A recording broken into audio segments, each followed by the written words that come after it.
What's up guys, Johnny Jenkins here, and we're going to go through all of my deep diving crankbaits here, and I'm going to do my best to name out the colors. I'm going to try and name out the specific colors and also the exact lure name and stuff like that, because the purpose of this is to help you guys know what baits are good, what baits are, you know, fishermen that catch a lot of fish and, you know, do videos and different things like that.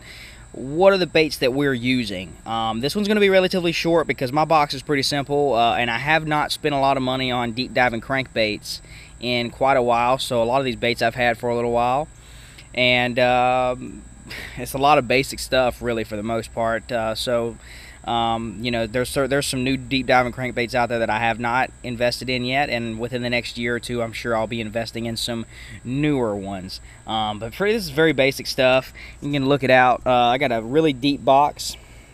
It's the real deep box for these big crankbaits, and I've done a pretty good job of organizing it.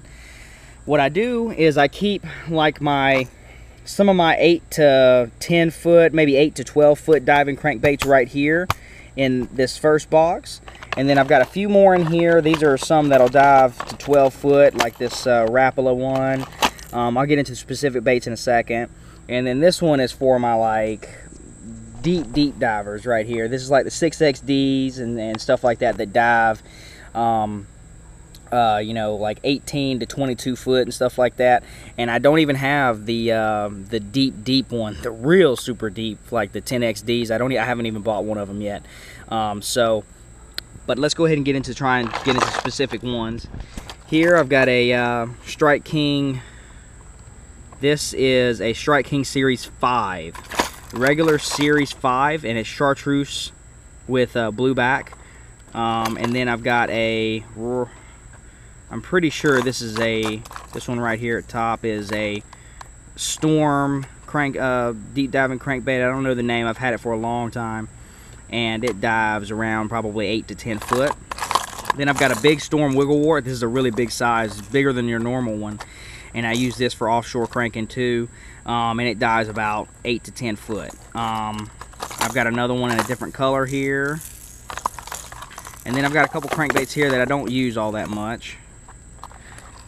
This is a weird little discounted crankbait I bought from Bass Pro Shops, little crawfish color.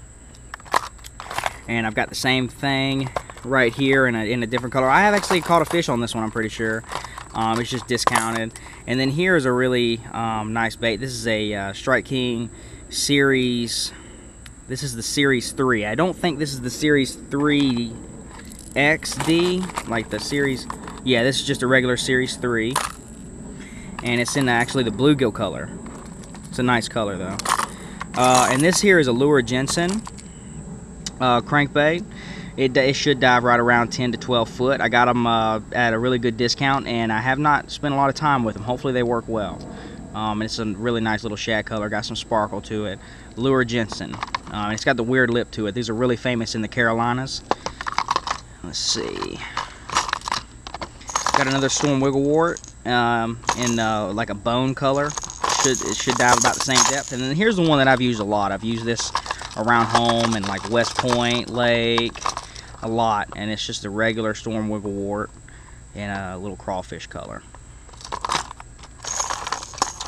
Let's see, another chartreuse and blue crankbait. I've got some extra treble hooks that I keep in here, Mustad KVD Elite Triple Grips. And then I've got a little fat free shad fingerling, black, chartreuse with a blue back. I used to use that an awful lot. And then a Rapala Fire Tiger DT10. So let's go into the next one. I keep this to prevent rust. I'm definitely going to have to invest in some more of those here before long. Let's get into this one right here. This is a Bagley balsa bait, so it's made out of balsa wood, and I haven't used it. I don't have a back hook on it even, but it's like a chartreuse with green back, so that could be good. And I got it at a discount, so that's probably why I bought it. And this is a DT14 Rapala. Nice it's a real nice shad, probably like a sexy shad type color. You see the chartreuse on it. Another Lure Jensen shad color deep diving crankbait with that cool lip.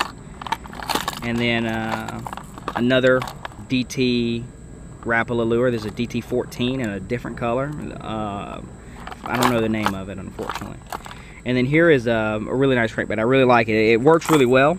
It's the Strike King 3XD. And this little bitty bait, this little bitty miniature crankbait will literally dive down to, like, I think it's around 8 to 12 foot. I can't really remember, but it dives, I think it's more like 10 to 12. It dives really deep for its size.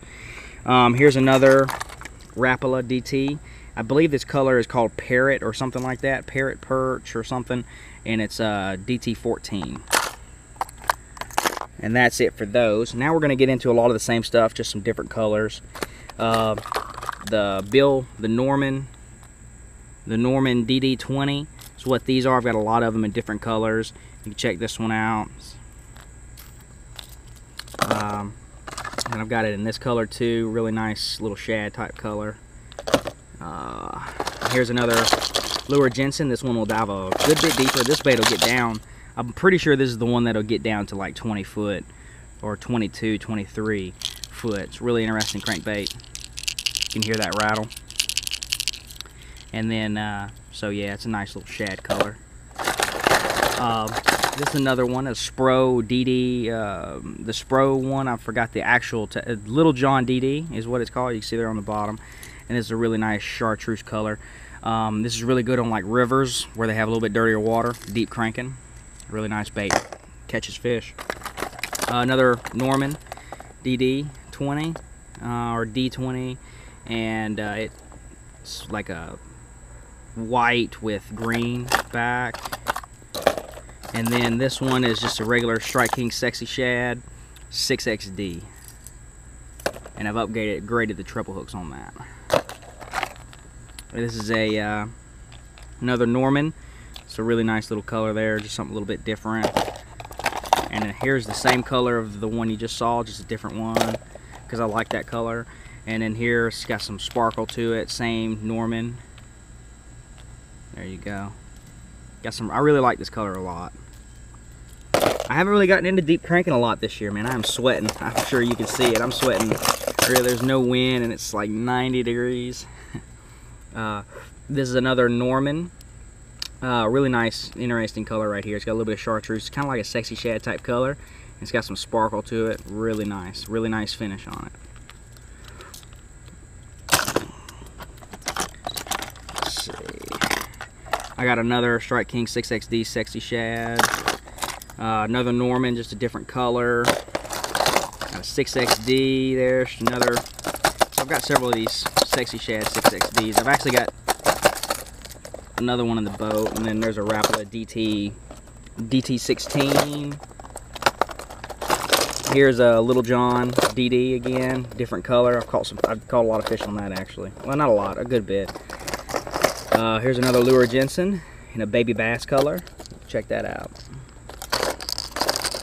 And then this one, I'm pretty sure, yeah, this is the this crankbait right here has got an interesting story. This is a Strike King 6XD, and I think this is called like Ghost Minnow color or Sexy Ghost.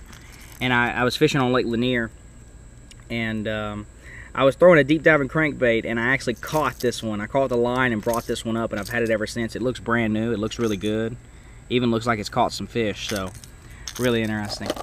Another 6XD Strike King, really translucent color. I believe this is called Clear Sexy Shad or Translucent Sexy Shad, something like that. But it's got a translucent body with the Sexy Shad type deal going on. Got some more DT16s here, different color. Upgraded the hooks on that one, used that one a little bit. Here's a Bandit. I don't even know if they make this one anymore. I've had this one for a long time. Like, I've seriously had this crankbait for like probably 6 years. I've caught some fish on it. And it's a Bandit series. I don't even know, but hopefully you can check it out on Tackle Warehouse or something. It's a really nice little crankbait. I've caught some fish on it. Here's another Strike King 6XD without any hooks on it. Here's another Bill Norman crankbait there. Just a different color. So that pretty much concludes the video. It's going on about 10 minutes. I sure hope you enjoyed it, and I hope you learned something. Like I said, the purpose of this is for you to check these stuff out, so and learn what kind of baits are good, and there's a lot of new crankbaits that I don't have. So be sure to check those out on Tackle Warehouse. And this has been Johnny Jenkins. I'll be talking to you guys later. Johnny Jenkins here, the man behind the Frog Fishing Mastery course is being presented to you. Now when it comes to bass fishing, like I've said, there's a lot of ways that you can catch fish. And hollow body frog fishing, bar none, my opinion, and in so many people's opinions that are professional anglers and stuff like that, frog fishing is the most entertaining, the most fulfilling, but it can also be one of the most depressing ways to fish, because you're going to have situations where fish are coming blowing up on it, they're not getting hooked, or maybe you're fishing for long, hard hours and you're not getting strikes. It's frustrating because it's such a visual way. You want one to come up and explode on that lure, right? But it's just not happening. Well, in this course, you're going to learn everything. I'm talking college level course on this. So if you're having a problem with hooking up with fish, I'm talking this mastery course is going to take your frog fishing to another level. I break it down into several different ways. I break it down basically answering 4 questions: the why, how, when, and where for your successful frog fishing. So I'm going to teach you where you should fish it, how you should fish it, when, and why. I go in depth in all these subjects. 55 minutes of content. It's absolutely incredible. On top of that, the entertainment value is just nothing you're going to find on YouTube is even close to this, to be honest with you. Once you learn these tips, you can frog fish like me, and you can catch these fish, and you can have some of these amazing strikes, these amazing moments, and these awesome fish catches. So I'm going to step aside.